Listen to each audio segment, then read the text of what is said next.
Ma'asyiral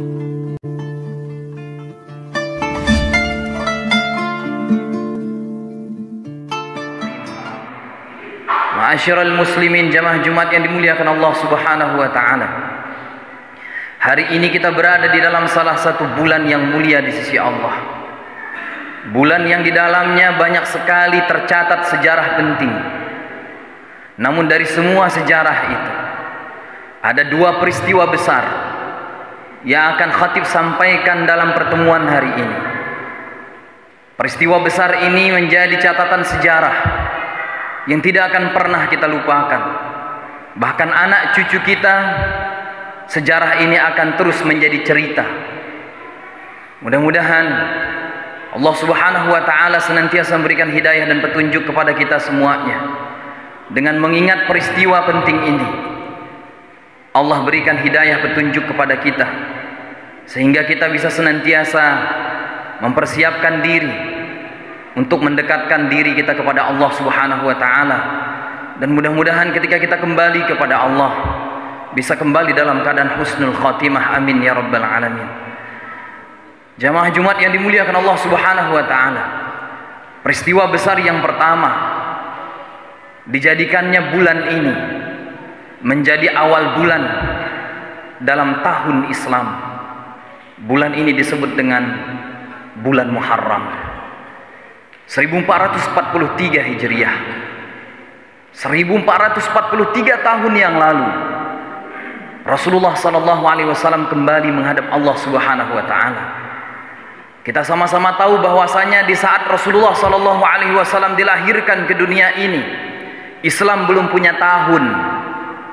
Sehingga Nabi SAW lahir tepat pada tanggal 12 Rabiul Awal menurut sebagian jumhur ulama. Itu disebut dengan tahun gajah, karena memang tidak ada tahun dalam Islam saat itu. Yang ada hanya 12 bulan: Muharram, Safar, Rabiul Awal, Rabiul Akhir, Jumadil Awal, Jumadil Akhir, Rajab, Sya'ban, Ramadan, Syawal, Zulqa'dah dan Dzulhijjah. Bahkan sampai Rasulullah SAW wafat sekalipun, saudaraku yang dimuliakan Allah, dalam Islam belum ada tahun.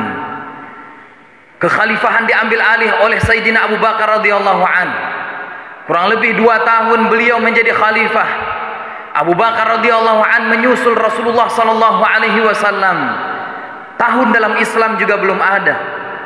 Sehingga di zaman khalifah Sayyidina Umar bin Khattab radhiyallahu an, tahun baru dibuat, diadakan dalam sebuah musyawarah. Kemudian dibuatlah satu keputusan, di dalam Islam harus dibuat tahun. Dalam permusyawaratan itu ada beberapa pendapat yang diambil oleh sahabat. Ada di dalam Islam itu dijadikan tahun itu diberi nama tahun kelahiran Rasulullah. Ada usulan tahun wafatnya Rasulullah. Namun dari semua usulan itu ditolak oleh Sayyidina Umar. Dan terakhir usulan yang diterima adalah usulan Sayyidina Ali. Dijadikanlah tahun dalam Islam disebut dengan tahun hijrah. Dengan alasan sebab hijrahnya Rasulullah dari Mekah ke Madinah. Madinah menjadi negeri yang aman. Suara azan bisa dikumandangkan dengan keras. Ayat-ayat suci Al-Quran bisa dilantunkan. Permusuhan menjadi perdamaian, menjadi sebuah persaudaraan yang kuat. Maka dijadikanlah di dalam Islam itu sebuah tahun, disepakati tahun itu diberi nama tahun hijrah. Kemudian para sahabat bingung. Hijrahnya Rasulullah SAW dari Mekah ke Madinah, sampai di Madinah 12 Rabiul Awal. Lalu dimulai dari bulan apa tahun di dalam Islam dimulai? Karena ada 12 bulan: Muharram, Safar, Rabiul Awal, Rabiul Akhir, Jumadil Awal, Jumadil Akhir, Rajab, Sya'ban. Ada usulan dari sahabat, jadikanlah Ramadan sebagai awal bulan dalam tahun Hijriah. Sebab Ramadan diturunkannya Al-Quran. Sebab Ramadan di dalamnya ada satu malam yang mulia yang disebut dengan Lailatul Qadar. Tapi kemudian dari semua usulan itu, hanya usulan Sayyidina Ali yang kemudian menjadi salah satu usulan terbaik yang diterima oleh semua sahabat. Perkumpulan itu hanya dihadiri oleh beberapa orang sahabat yang ada di Madinah. Sedangkan Islam saat itu sudah tersebar ke seluruh dunia. Ada yang ke Syam, ada yang ke Suriah, ada yang ke Palestina, ada yang ke Mesir. Banyak umat Islam. Seandainya hanya saat itu dikumpulkan beberapa orang sahabat untuk mengambil sebuah keputusan di dalam Islam, diberi nama tahun Hijriyah, maka yang tahu Islam ada tahun hanyalah mereka sahabat yang ada di Madinah. Lalu bagaimana dengan sahabat-sahabat umat Islam yang berada di luar kota Madinah, yang ada di negeri Syam, yang ada di Suriah, yang ada di Mesir, yang ada di Irak? Mereka tidak mengenal tahun dalam Islam. Maka kata Sayyidina Ali, wahai Sayyidina Umar, insya Allah dalam waktu beberapa bulan ke depan akan ada bulan haji, bulan Zulhijjah. Ketika haji, semua umat akan berkumpul di Mekah. Dari Palestina datang, dari Mesir datang, dari Suriah datang, dari Yaman datang, dari Irak datang. Seluruh pembesar-pembesar dan pemimpin-pemimpin umat Islam akan berkumpul di Mekah. Kapan itu? Bulan Zulhijjah, bulan haji. Karena bulan haji yang datang ke Mekah adalah orang-orang luar dari Mekah. Maka pada saat itu nanti kita akan kumpul di sana, wahai Sayyidina Umar. Sampaikanlah pengumuman di semua kalangan, dari semua pemimpin-pemimpin Islam yang hadir ke Mekah. Barulah di sana kita tentukan bahwasanya di dalam Islam sudah punya tahun, namanya tahun Hijriyah. Dan setelah bulan Zulhijjah ada bulan Muharram, maka jadikanlah bulan Muharram sebagai tahun baru di dalam Islam. Maka usulan itu disepakati oleh Sayyidina Umar. Itulah kenapa hari ini kita merayakan tahun baru Islam jatuh pada tanggal 1 Muharram. Padahal hijrahnya Rasulullah bukan di bulan Muharram. Namun yang kita sedihkan saat ini, saudaraku yang dimuliakan Allah, tahun baru Islam 1443 tahun lamanya, kita biasanya merayakan tepat pada tanggal 1 Muharram. Pada tanggal 1 Muharram itu juga diliburkan seluruh instansi pemerintahan. Tapi tahun ini ada yang aneh. Tahun ini ada yang lucu dari pemerintahan kita. Yang seharusnya tanggal 1 Muharram jatuh pada tanggal 1 Muharram bertepatan dengan hari Selasa yang lalu, tapi justru diliburkan hari Rabu. Ada yang aneh dari pemerintahan saat ini, saudaraku yang dimuliakan Allah. Maka mudah-mudahan Islam ini masih terjaga, masih dilindungi oleh Allah Subhanahu wa taala di negeri tercinta ini. Jamaah yang dimuliakan Allah Subhanahu wa taala, yang paling penting bukan penempatan dari bulan dan tahunnya. Yang paling penting, saudaraku yang dimuliakan Allah, dengan berakhirnya tahun 1442 Hijriah, masuk di tahun baru 1443 Hijriah ini menandakan akhir-akhir waktu-waktu hidup kita di dunia ini juga akan segera berakhir. Maka ada pesan dan wasiat yang penting yang disampaikan oleh Rasulullah sallallahu alaihi wasallam melalui firman Allah, "Ya ayyuhalladzina amanu ittaqullaha wal tanzur nafsum ma qaddamat lighad wattaqullah innallaha khabirum bima ta'malun." Dengan berakhirnya tahun 1442 Hijriah kemarin, hari ini kita sudah memasuki tahun baru 1443 Hijriah. Maka ada satu hal yang penting yang harus kita resapi dalam diri kita, saudaraku yang dimuliakan Allah. Itu adalah muhasabah. Muhasabah tentang diri kita, muhasabah tentang amal, persiapan, bekal apa yang sudah kita siapkan untuk kehidupan kita esok hari. Maka kita diingatkan oleh Allah melalui firman ini, "Ya ayyuhalladzina amanu taqullah." Wahai orang-orang yang beriman, bertakwalah kalian kepada Allah Subhanahu wa taala. Wal tanzur nafsum ma qaddamat lighad. Dan hendaklah kalian memperhatikan bekal apa yang sudah kalian persiapkan untuk kehidupan esok hari. Kehidupan esok hari itu bukan besok hari Sabtu. Kehidupan besok bukan nanti setelah kita pensiun dari kerja kita. Bukan nanti setelah kita 60 tahun.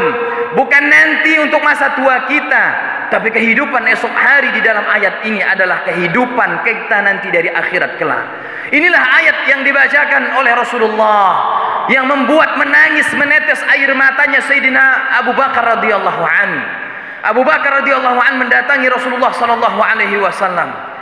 Apa kata Abu Bakar? "Ya Rasulullah, alangkah bahagianya engkau, alangkah senangnya engkau ya Rasulullah. Jibril telah datang memberikan kabar gembira kepadamu bahwasanya tidak ada satupun nabi yang akan masuk ke dalam surganya Allah kecuali engkau dulu yang masuk ke dalam surganya Allah ya Rasulullah.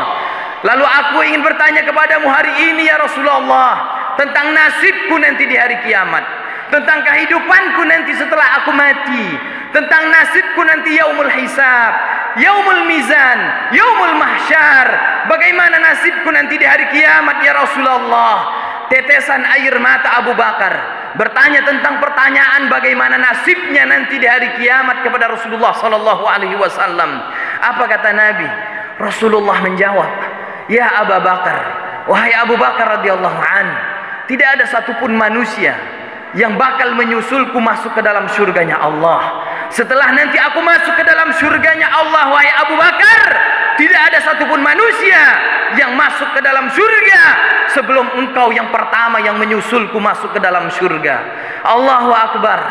Inilah nikmat, inilah kabar gembira yang didapatkan oleh Abu Bakar radhiyallahu an langsung dari lisannya Rasulullah sallallahu alaihi wasallam. Ternyata Abu Bakar telah mendapatkan jaminan orang nomor 2 masuk ke dalam surga. Nabi tidak menyebut istrinya, Nabi tidak menyebut Aisyah, Nabi tidak menyebut Khadijah, Nabi tidak menyebut Fatimah, tapi Nabi menyebut, wahai Abu Bakar, engkaulah orang yang pertama yang menyusulku masuk ke dalam surganya Allah. Barulah tenang hati Abu Bakar radhiyallahu an. Pernahkah kita duduk termenung saudaraku yang dimuliakan Allah? Pernahkah kita setelah sholat malam, setelah sholat tahajud, setelah sholat 5 waktu, duduk termenung berpikir sejenak, bertanya tentang nasib kita di hari kiamat, tentang nasib kita di hari akhirat? Pernahkah kita bertanya bagaimana nanti saya setelah mati di alam kubur, nikmat atau azab yang saya dapatkan?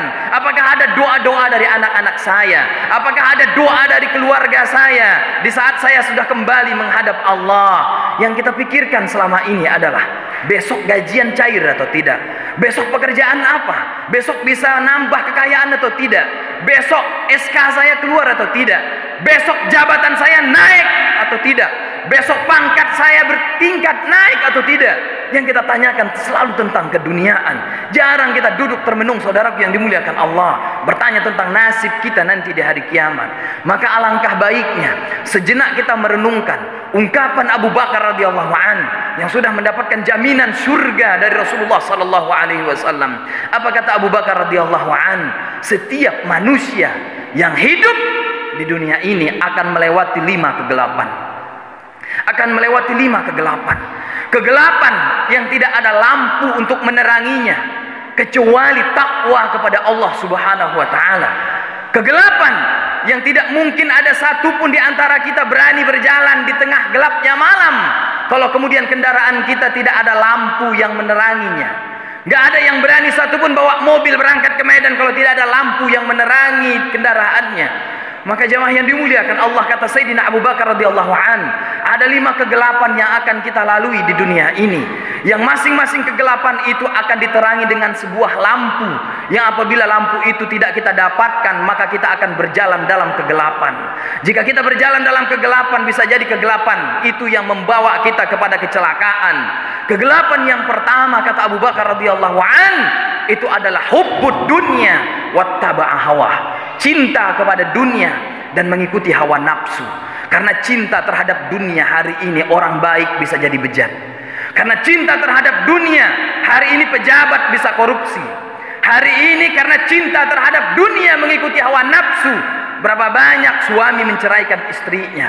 Berapa banyak hari ini persaudaraan berakhir dengan permusuhan. Berapa banyak hari ini anak durhaka kepada kedua orang tuanya karena cinta terhadap dunia dan mengikuti hawa nafsunya.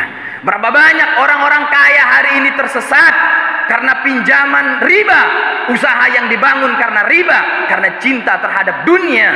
Padahal kita sudah tahu saudaraku yang dimuliakan Allah, ijtanibus sab'al mubiqat, jauhi olehmu 7 dosa besar. 7 dosa besar yang menghancurkan hidupmu, yang membawa kecelakaan, yang akan membawamu menuju neraka jahanam. Di antaranya salah satunya adalah aklur riba, makan harta riba. Hari ini karena cinta terhadap dunia, hanya karena cinta terhadap popularitas, kebanggaan, pangkat, jabatan, kedudukan, itulah yang membuat kita hina hari ini. Kemampuan, kebutuhan, Keinginan sudah tidak bisa lagi kita bedakan, saudaraku yang dimuliakan Allah. Kita butuh mobil untuk bisa kerja, supaya ketika datang hujan kita bisa mengajar ke kampus. Datang, artinya yang kita butuhkan mobil. Mungkin cukup dengan mobil Avanza yang harganya 100 juta, karena itu yang uang kita cukup, bisa kita beli, sudah cukup. Tapi karena popularitas, karena keinginan kita lebih dari itu, akhirnya kita ingin beli yang harga 500-an juta, 600-an juta. Duit kita hanya 100 juta, tapi karena keinginan, hawa nafsu, popularitas, akhirnya ambil uang ke bank, pinjam riba, hutang sana sini. Bukankah itu yang membuat hidup kita jadi susah hari ini? Setiap awal bulan yang kita pikirkan adalah cicilan, cicilan, cicilan. Padahal dosanya kita sudah tahu bagaimana dosa riba. Sudah dijelaskan oleh Allah dalam Al-Quran. Alladzina ya'kuluna riba la yaqumuna illa kama yaqumul ladzi yatakhabbathu syaitanu minal mas. Subhanallah, orang yang makan harta riba itu nanti dari kiamat akan dibangkitkan oleh Allah. Dibangkitkan dari alam kuburnya layaknya orang yang kemasukan jin, layaknya orang yang kemasukan syaitan. Tapi sampai hari ini, nauzubillah, kita masih banyak ikut transaksi peminjaman, hutang riba. Padahal dahsyat azabnya. Dijelaskan oleh Allah, dijelaskan oleh Rasulullah dalam banyak hadisnya, bagaimana azab riba itu dihancurkan oleh Allah, diberikan azabnya di dunia. Bagaimana lagi azab di akhirat telah menunggunya, menantinya, saudaraku yang dimuliakan Allah. La'anallahu akilar riba. Nabi SAW sudah menjelaskan, yang dilaknat itu bukan hanya pemakan riba, yang minjam harta riba, yang memberikan pinjaman riba, yang meminjam, yang ngasih pinjam, yang menjadi saksi dalam transaksi riba, yang menandatangani transaksi riba, semuanya dapat laknat Allah. Tapi itu yang menjadi kehidupan kita hari ini. Dahsyat hari ini, saudaraku yang dimuliakan Allah. Makanya hari ini jamaah yang dimuliakan Allah, mudah-mudahan dengan berakhirnya 1442 Hijriah ini, masuk di tahun baru 1443 Hijriah ini, hasibu anfusakum qabla an tuhasabu. Hisab diri kita. Jangan sampai-sampai gara popularitas, jangan gara-gara uang, jangan gara-gara harta, jangan gara-gara kekayaan yang kita inginkan, kita mati meninggalkan hutang riba di dunia ini. Yang menikmati anak kita, yang menikmati kekayaan yang kita tinggalkan, yang kita usahakan, yang kita pinjamkan adalah istri kita. Tapi yang menanggung azabnya kita sampai di alam kubur, saudaraku yang dimuliakan Allah Subhanahu wa ta'ala.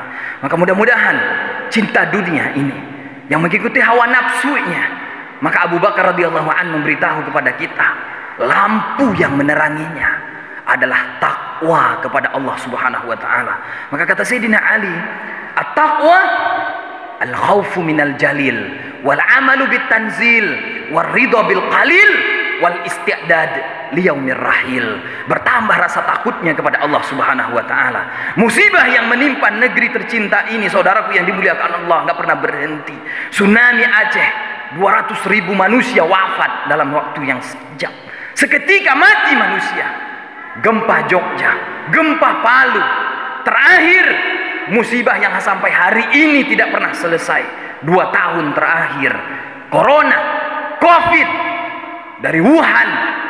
Bukankah ini musibah yang sangat besar? Bukan ini, saudaraku, musibah yang paling besar. Musibah bukan ini yang paling besar. Musibah terbesar di dunia saat ini adalah musibah kehilangan rasa takut kepada Allah Subhanahu wa ta'ala. Musibah terbesar dalam diri manusia hari ini bukan covid, bukan corona, yang sampai saat ini tidak ada lagi jamaah yang berangkat dari Indonesia, dari beberapa negara. Tidak ada lagi kumandang talbiyah yang kita dengarkan di setiap kampung, di setiap kabupaten, yang biasanya setiap tahun ada umroh, setiap bulan ada kumandang talbiyah, labbaik Allahumma labbaik, labbaik la syarika laka labbaik, innal hamda wan ni'mata laka wal mulk la syarika. 2 tahun ini tidak ada kumandang talbiyah bergema di seluruh penjuru Indonesia, saudaraku yang dimuliakan Allah, hanya gara-gara covid, hanya gara-gara corona, hanya gara-gara wabah.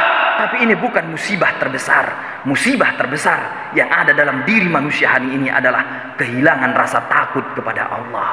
Karena kehilangan rasa takut inilah berapa banyak orang yang hari ini baik menjadi bejat, berapa banyak hari ini pejabat-pejabat yang korupsi, koruptor, mengambil pangkat jabatan dengan menyuap, suap. Padahal Allah Subhanahu wa ta'ala sudah mengingatkan kita. Rasulullah sallallahu alaihi wasallam sudah mengingatkan kita. Ar-rashi wal murtashi fitnar. Orang yang menyuap, menerima suap, dua-duanya di neraka. Kita tidak kehilangan rasa takut dalam hati kita saat ini, saudaraku yang dimuliakan Allah. Karena cinta kita terhadap dunia. Karena ngikuti hawa nafsu kita. Itulah yang ada hari ini. Mudah-mudahan Allah berikan hidayah dan petunjuk kepada kita. Kita jaga cinta dunia kita, dibarengi dengan lampu yang menerangi dalam hidup kita. Lampu itu adalah at-taqwa. Lampu itu adalah takwa. Maka mudah-mudahan wasiat takwa yang disampaikan oleh Rasulullah sallallahu alaihi wasallam dalam wasiat terakhirnya di saat beliau khutbah di padang Arafah, yang kemudian itu menjadi khutbah terakhir beliau di Arafah, usikum wa nafsi bitaqwallah, yang kemudian wasiat itu dijadikan menjadi wasiat dalam setiap khutbah Jumat, yang apabila khatib tidak membaca wasiat itu, khutbahnya akan batal. Bagaimana wasiat itu menjadi salah satu rukun daripada rukun khutbah. Maka mudah-mudahan Allah Subhanahu wa taala senantiasa memberikan hidayah dan petunjuk kepada kita. Cinta dunia yang sudah ditanamkan dalam hati manusia itu adalah fitrah. Sebagaimana firman Allah dalam Al-Qur'an, "Zuyyina lin-nasi hubbus syahawati minan nisa wal banin wal qanatiril muqantarah minadh dhahabi wal fiddah wal khailil musawwamah wal an'ami wal harth dzalika mata'ul hayatid dunya wallahu indahu husnul ma'ab." Fitrah itu sudah ada dalam hati kita, cinta terhadap dunia. Namun saudaraku yang dimuliakan Allah, mari kita iringi cinta dunia itu dengan takwa kepada Allah, supaya kita tidak buta. Hari ini banyak orang yang bisa melihat tapi buta karena kehilangan takwa kepada Allah Subhanahu wa taala. Peristiwa yang pertama selesai, peristiwa besar karena mengingat waktu kita yang sangat singkat, adalah peristiwa kemerdekaan Indonesia. Hari Selasa yang lalu, saudaraku yang dimuliakan Allah, kita mengibarkan bendera merah putih sebagai tanda kebahagiaan kita atas kemerdekaan Republik Indonesia. Siapa yang bisa menjamin kemerdekaan ini akan terjaga selama-lamanya? Siapa yang bisa menjamin kemerdekaan ini akan terus ada? Cara kita untuk mensyukuri kemerdekaan ini bukan hanya sekedar upacara, saudaraku yang dimuliakan Allah. Bukan hanya sekedar mengibarkan bendera merah putih. Lihat bagaimana negeri Sabah yang dulu jaya, yang dulu makmur, di Yaman, negeri ini sangat luar biasa, diberkahi oleh Allah Subhanahu wa taala. Tanam-tanaman, pohon-pohonan, buah-buahan tumbuh dengan sangat luar biasa di negeri Sabah, Yaman. Tapi itu hanya menjadi sejarah, catatan sejarah ratusan tahun yang silam, saudaraku yang dimuliakan Allah. Buah-buahan yang dalam riwayat itu dijelaskan, diceritakan, dikisahkan. Ketika kita bawa keranjang, nggak perlu kita naik ke atas pohon untuk mengambil buahnya. Keranjang yang kita bawa, buahnya jatuh dengan sendirinya. Begitu berkahnya negeri Sabah, tapi dulu ratusan tahun yang silam. Dan itu hanya menjadi catatan sejarah. Tapi kini negeri Sabah tinggal padang pasir. Lihat saudaraku yang dimuliakan Allah, siapa yang bisa menjamin kemerdekaan Republik Indonesia ini akan bertahan? Kita mungkin bisa bebas dari penjajahan Jepang, mungkin kita bisa merdeka dari penjajahan Belanda, tapi ternyata hari ini kita masih dijajah dengan pemerintahan-pemerintahan yang banyak dengan korupsinya, dengan pejabat-pejabat yang tidak adil dalam memimpin jabatannya. Hari ini kita dijajah dari segi politik, dijajah dari segi ekonomi. Lihat yang menguasai ekonomi kita saat ini, saudaraku yang dimuliakan Allah, semua mereka orang-orang yang Cina, bukan Muslim. Lihat bagaimana kondisi nasib umat Islam hari ini. Kita sedih, dari politik kita ditekan, padahal mereka yang duduk di parlemen mayoritas adalah orang Islam. Mayoritas mereka yang duduk di DPR RI adalah orang beragama Islam. Tapi lihat hari ini, Islam di negeri tercinta seolah-olah menjadi minoritas, bukan menjadi mayoritas. Hari ini seolah-olah ibadah kita juga diatur oleh pemerintah. Hari ini datang berita, bahkan sampai sholat Jumat pun mau dibuat sip sama pemerintah. Lihat bagaimana kondisi Islam saat ini, saudaraku yang dimuliakan Allah. Maka kita bisa bersyukur kepada Allah. Hari ini kita duduk di kampus, hari ini kita mengajar di kampus, hari ini kita tekankan kepada mahasiswa kita, kepada anak-anak kita. Mari sama-sama kita cerdaskan mereka untuk menjaga negeri tercinta ini. Bukan hanya cerdas dari pemikiran, bukan hanya cerdas dari akalnya, tapi kita tanamkan iman, tauhid yang kuat, supaya syariat agama Allah bisa tetap jaya di bumi Indonesia ini. Jamaah yang dimuliakan Allah Subhanahu wa taala, mudah-mudahan Allah menjaga dan melindungi negeri tercinta ini. Mudah-mudahan wabah penyakit ini segera diangkat oleh Allah. Hari ini Kota Langsa kembali menjadi zona merah. Wabah penyakit virus. Wabah penyakit virus ini tidak akan pernah diangkat oleh Allah kecuali dengan takwa kita kepada Allah, kecuali dengan kedekatan kita kepada Allah, kecuali dengan ibadah-ibadah kita, dengan doa-doa kita, dengan qiyam-qiyam kita. Hari ini masyarakat Aceh masih bersyukur. Sholat Id kemarin masih tidak ada dilarang, masih bebas laksanakan di masjid, laksanakan di lapangan. Kemarin sholat Id, saudaraku yang dimuliakan Allah, saudara-saudara kita di luar Aceh, Jakarta, khatib khutbah, berapa jamaahnya yang hadir? 5 orang, suami istri plus 3 orang anak. Yang biasa khatib khutbah di atas mimbar, ribuan jamaah yang hadir. Tapi di Jakarta kemarin sampai Masjid Istiqlal ditutup. Tapi kita di Aceh, walaupun ada instruksi dari gubernur khutbah Idul Adha hanya dibatasi 10 menit, tapi nggak ada kemarin khatib yang khutbah 10 menit, paling kurang setengah jam. Saya khutbah kemarin di Benar Meriah Kabupaten, ribuan jamaah yang hadir. 45 menit saya khutbah, nggak ada jamaah yang keluar. Tambah 15 menit lagi sampai 1 jam khutbah, nggak ada yang keluar jamaah. Masih aman, nggak ada covid, nggak ada corona. Ibadah kitalah yang mengangkat penyakit wabah virus ini dari bumi ini. Maka mudah-mudahan ketakwaan kita, kedekatan diri kita kepada Allah bisa menjadi salah satu wasilah diangkatkannya penyakit ini dari bumi Aceh ini, khusus untuk negara kita tercinta Indonesia dan dari seluruh bumi ini insyaallah. Amin ya rabbal alamin. Alhamdulillahirabbil alamin. Alhamdulillahirabbil alamin. Nahmaduhu wa nasta'inuhu wa nastaghfiruh wa na'udzu billahi min syururi anfusina wa sayyiati a'malina. May yahdihillahu fahuwal muhtad wa may yudlil falan tajida lahu waliyyan mursyida. Asyhadu an la ilaha illallah wa asyhadu anna Muhammadan abduhu wa rasuluh. Allahumma salli wa sallim wa barik ala sayyidina Muhammadin wa ala alihi wa ashabihi wa man tabi'ahum bi ihsanin ila yaumiddin. Usikum wa nafsi bi taqwallah faqad fazal muttaqun. Haitsu qala Allah ta'ala fil Qur'anil 'azim. A'udzu billahi minasyaitonir rajim. Bismillahirrahmanirrahim. Ya ayyuhalladzina amanu ittaqullaha haqqa tuqatih wa la tamutunna illa wa antum muslimun. Wa qala Allah ta'ala fil Qur'anil 'azim. A'udzu billahi minasyaitonir rajim. Bismillahirrahmanirrahim. Wal 'asr innal insana lafi khusrin illa alladzina amanu wa 'amilus solihati wa tawassaw bil haqq wa tawassaw bis sabr. Shadaqallahul 'azim. Barakallahu li wa lakum wa nafa'ani wa iyyakum bima fihi minal ayati wa dzikril hakim. Wa taqabbala minni wa minkum tilawatahu innahu huwal ghafurur rahim. Inna yaumal jumu'ati sa'atul ijabah. Ud'ullaha wa antum muqinuna bil ijabah.